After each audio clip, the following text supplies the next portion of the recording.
Connect to your Seattle at Pier 62 with free events and programs all summer long. Family-friendly activities like music, art, dance, yoga, storytelling, fitness classes, and much more. All free for you to enjoy. Visit waterfrontparkseattle.org for the full summer schedule. That's waterfrontparkseattle.org. Connect to your Seattle at Pier 62. Rainier Avenue Radio.world is your 24/7 digital media hub. Tune in at Rainier Avenue Radio.world. Also find us on Facebook, Twitter, and TuneIn apps.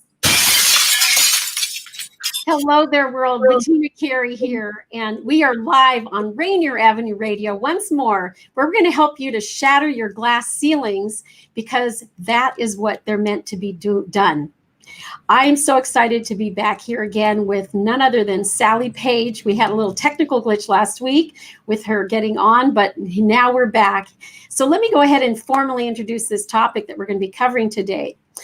Higher consciousness is emerging in the human heart, expanding into love that honors the sacredness of all life. After surviving not one, but two near-death experiences, Sally Page awoke to the reality that her one life had deeper meaning. Sally, a former NASA systems engineer, explored, researched, learned, and tried many alternative modalities in her journey of self-healing.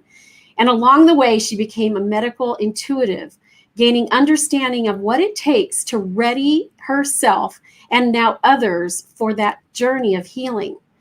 Determined to live out her life purpose, Sally broke through her self-limiting beliefs to embrace a life spreading love, hope, and possibility thinking. Welcome back, Sally. Are you there? Thank you so much. I'm delighted to be here. You did it. Yay.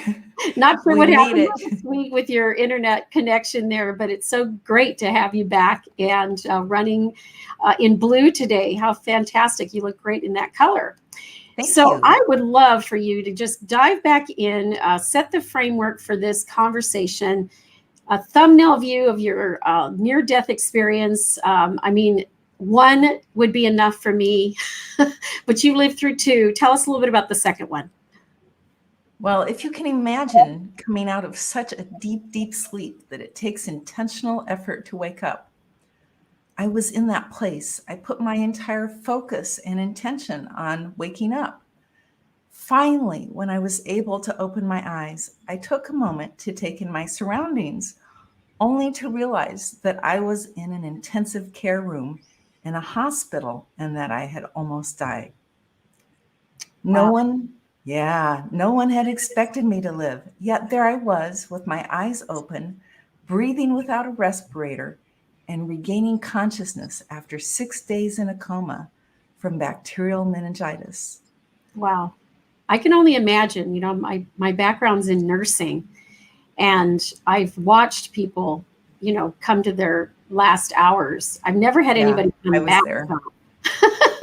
Go on. Everyone was shocked. Everyone was shocked. Yeah. Yeah. And everyone came to see me. They wanted to see the person whose hands and feet turned black. So while I was going through all this, my family was experiencing the trauma of watching my hands and feet turn black and trying to decide when to take me off of life support and let me die. Meanwhile, my soul took me on a profound inner journey. In this altered state of consciousness, I touched death, and it was such a great relief to be surrounded in this profound, loving, peaceful, blissful energy. There was no pain, there was no struggle, there was only loving acceptance. It was such a relief from my everyday life to be in this spacious freedom, because I had been struggling with my marriage. It was a relief to not feel that inner struggle of having my desires and inspirations devalued by my husband. So I was ready to surrender my life and go into this blissful place. And then in the next moment, in this dreamlike state of awareness, I saw my 17-month-old son standing there with his heart broken, his head hanging down, feeling completely abandoned. And this was a dreamlike vision. This wasn't what I was actually seeing. I was on life support at this point. And in that very second of seeing my son, I knew I had to come back. I willed myself back to life, and I willed myself to wake up so that I could be here to raise my son. That's amazing. And, when you think about it, you were sedated. So there was probably a level of awareness. Yes, and then also drugged up. And so you know what's real and what's Memorex, right?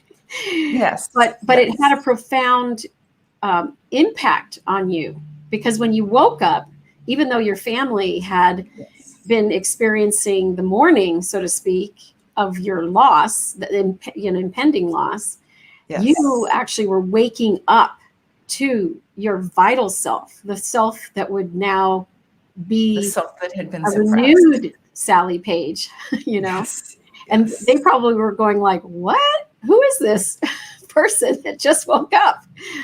What was that like?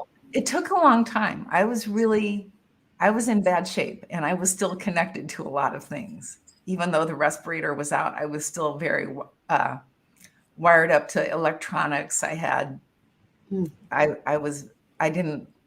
took a long time for me to come back and for that inner experience to emerge. But the thing that let me know it wasn't just the drugs is that I came back with a really deep, powerful inner knowing. I knew that I had touched death. I knew that it was expansive and blissful.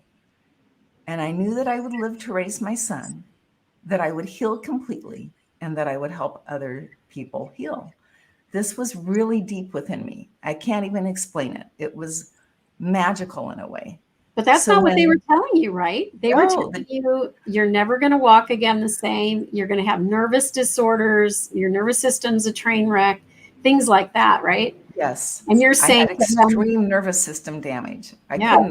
Took me a year to walk really well enough to even get through a doorway. So it was a really long and challenging recovery. And I think I had the determination, because when the doctors were telling me that I wouldn't recover very well, their words just seemed surreal, because I had such a deep inner knowing that I would be okay. Mm-hmm. And the first time I finally made it to the bathroom, I looked into my eyes. I could see death in my eyes. Wow. And I knew it was real. I knew that I had almost died. So that was very powerful for me. But during the time I was healing, I was also growing and realizing what had happened to me while I was on this near-death experience of the coma. And I started looking for solutions to heal, because Western medicine didn't have solutions. They kept me alive, but they didn't have the solutions for healing.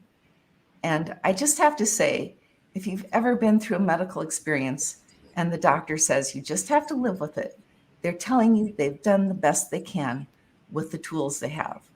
There are other modes of healing, and there are other tools. So keep looking. There are many ways to heal. And I studied them and researched them and tried them and found them. And in this process, I went through profound healing myself, to the point where I became a medical intuitive. And that's where I started helping other people heal. And I found out that healing isn't just your physical body. It's a mind, body, spirit, consciousness, and soul experience. And when you bring in all those aspects of your life, it changes everything, because we have so many aspects of ourself that is not just addressed on the physical level. It's so important that if you want to live fully and thrive, that you heal all aspects of who you are.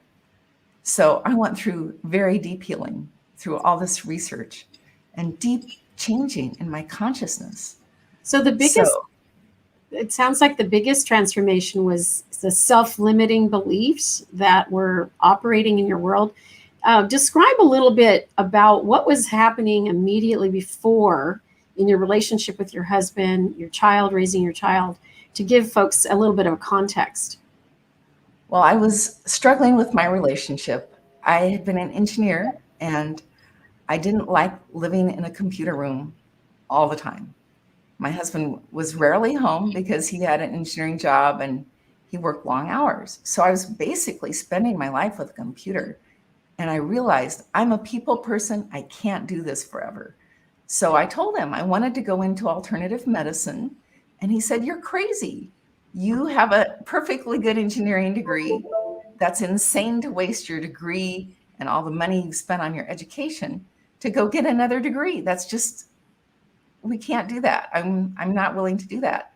And finally, I'd gotten to the point where I just went off and I registered for Hahnemann Chiropractic or Palmer Chiropractic and Hahnemann homeopathic schools.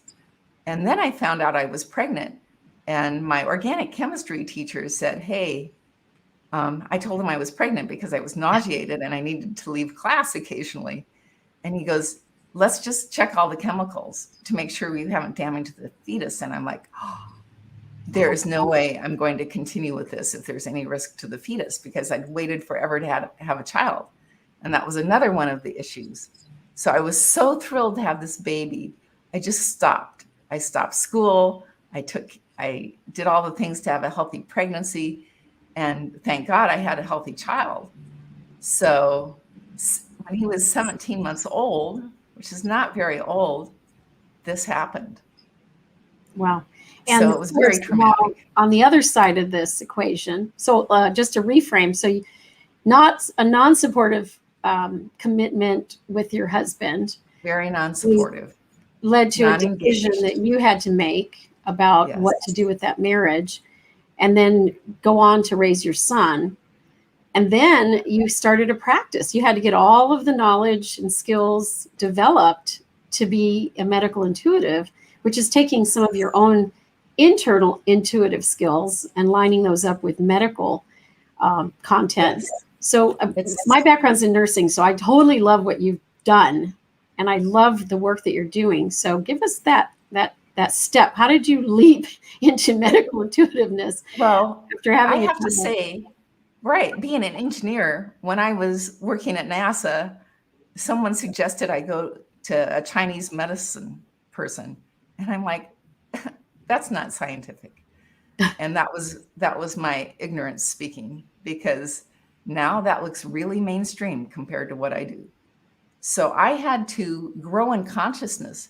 But the thing is, what I've learned is the science is your foundation, and the intuitive is the knowing and the navigation of the science, knowing what science is needed, knowing what is needed on the physical, mental, emotional, spiritual level, and also supporting people to go through a conscious shift.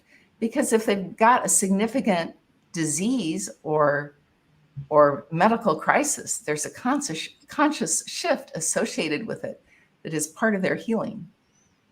So you're giving people hope. Yes. That's what I hear in what There's you're talking always about. hope. And this is a very holistic approach, because it's mind, body, spirit, consciousness, and all put together. Yes. Can you give us an example of someone that you've worked with who's benefited from what you're talking about?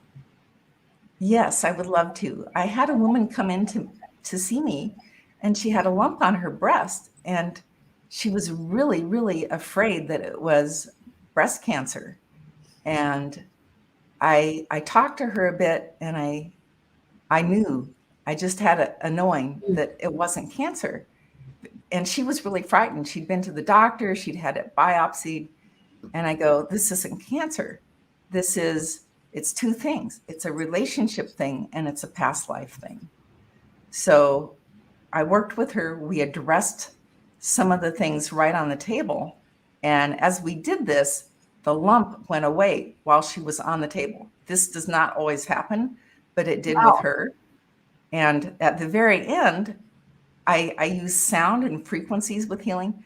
I went to put a tuning fork on the lump, and the lump was gone.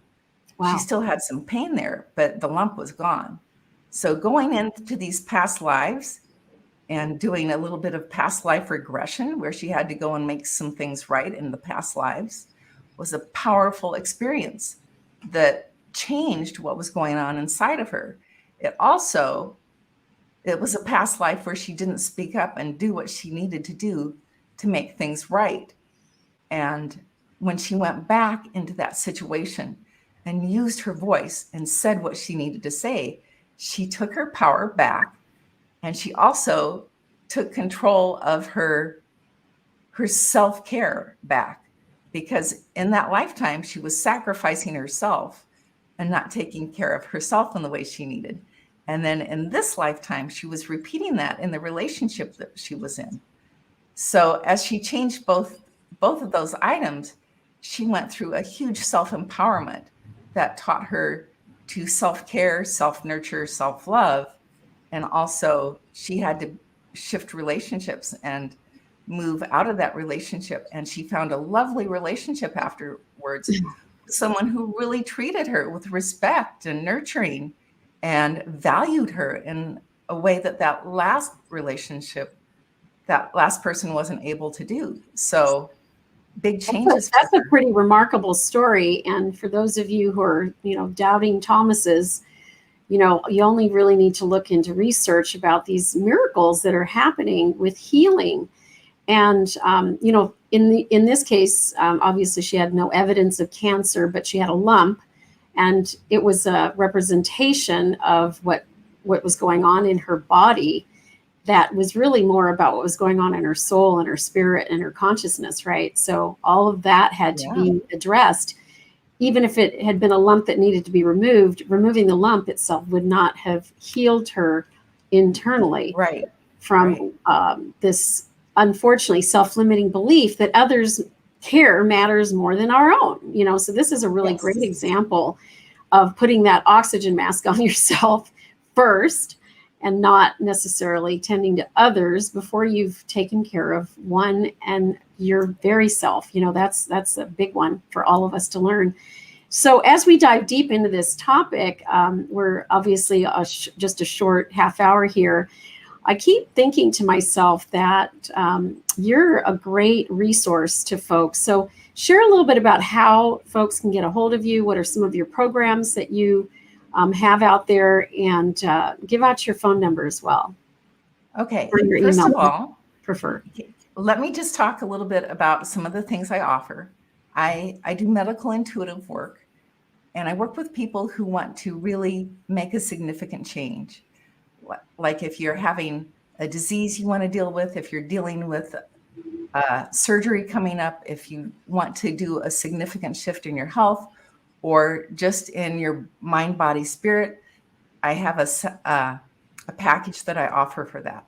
I also offer a soul purpose package that helps you go really deep into your soul purpose. If you don't know what that is, it's really knowing, deeply understanding the truth of who you are and what you're here to do. And when you understand that, your life aligns.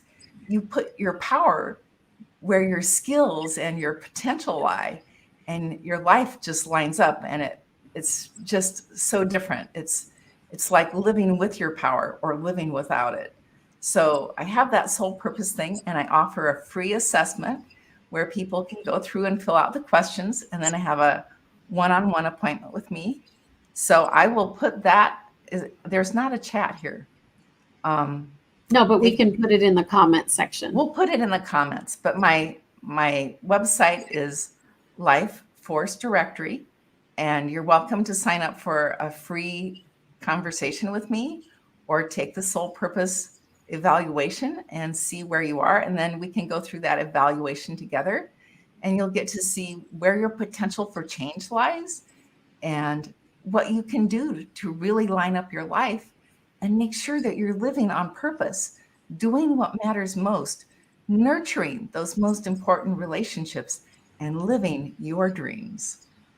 Yes. And, having found my life's purpose at a very young age, I would have to say that work is critical to everyone on the planet. And so many folks go through their life not knowing what their life purpose is, that finding folks like you to help them, guide them to the answer to this really deep question that I don't know, I was young enough in my teenage years that I knew I wasn't here to just make a paycheck. I knew I wasn't here to just do a job. And at the time, I felt inclined towards the medical field. So I was in nursing and went out and got my nursing degree as well. But at the end of the day, my soul's purpose is really about empowering others, right? Yes. So I went from a very, very disempowered being in my teenage years when I fell in love with my high school boyfriend, who then became my abuser and caused the death of my firstborn. I went from there to being an empowerer along the way. And it is that purpose that drives everything I do. I don't wake up in the morning thinking about how much money I'm going to make. I don't wake up in the morning and think about what job I'm going to do. I wake up in the morning believing I'm here to empower others. And here on the Rainier Avenue Radio Show, it's all about shattering the glass ceilings that sit over our head and keep us from living out our full inner potential. And that comes from that just inner knowing that I was not living out my potential when I was a teenager. My background set me up for that victimhood. And it took me many, many years to move through that process to become an empowered female on the planet, no less. So this has really been an exciting discussion. So can you give us another example? I think you had someone that gave you a nice testimony on your website that is a really good example. Of course, we're not talking details, names, or anything like that here because we want to protect the confidentiality. I never speak about, I always protect the privacy of my clients. I mean, no one hears about what goes on in my office or in a session. It's very private. And if they want to give their testimonial, then I can share their information. So I just want people to know that. Yes. So this is from a testimonial. And this is very interesting because this guy came to me because he had a surgery where he donated a kidney to his family member. And the thing is they had trouble with the surgery. They had complications and his recovery was not good. So he came to me and asked what I could do to help. So I worked with him a few times and then he was doing much better. After 2 or 3 sessions, he was doing much better. I think I didn't see him too many times after that. But I go, would you mind doing a testimonial for me? And he's like, oh, sure. So in the testimonial, he writes, I've been a Boston Marathon runner for years. And after the surgery, I could hardly walk up a flight of stairs. And I'm like, I didn't know you were a marathon runner. You never mentioned that. So he talked about how much he recovered and how he started running again. And then he went back to run the marathon again. So that was a really fun thing for me to find out. And I wouldn't have known the marathon part if he hadn't done a testimonial. But we got him going and we got him functioning well again. And it's great support to have energy work along with surgery, because sometimes the surgery is really needed. And surgery is not easy. It's just good to have extra support. Yes, it's a combination of, traditional medicine and not traditional medicine. And what you're doing with sound healing also is very important. So we're going to probably end up running out of time here again, but we'll have to have you back at some point. I'd be delighted. The really cool thing I love about what you're doing is we were talking about this question about what do you want to see in the world? Sally, what do you want to see in the world around this topic of being a medical intuitive and helping guide people to their soul's journey, to eliminating self-limiting beliefs, and to living on purpose? What is that all about for you?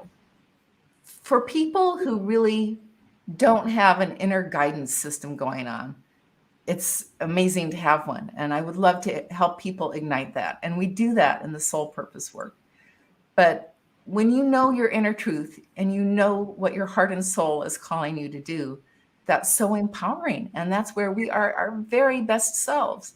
And when we are the best of who we are, we make the world a better place. And that's what I want to support people to do. That sounds like quite the task for you. And what would be your closing thoughts here for today? My closing thought is, if you're struggling to heal, don't give up.